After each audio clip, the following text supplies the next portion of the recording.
আল্লাহ রাসূল সাল্লাল্লাহু আলাইহি ওয়াসাল্লাম বলছেন,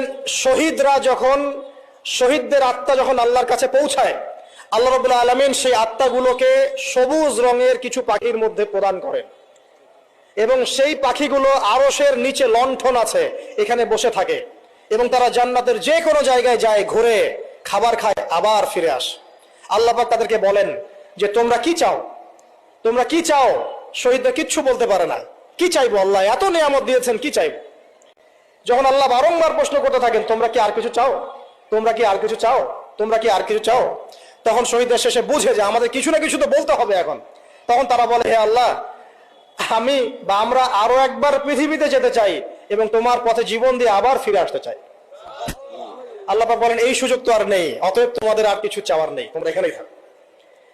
আরেকটা হাদিস শোনেন, রাসূলুল্লাহ সাল্লাল্লাহু আলাইহি ওয়াসাল্লাম বলেছেন, এই হাদিসটা ওমর রাদিয়াল্লাহু আনহু থেকে এসেছে, যে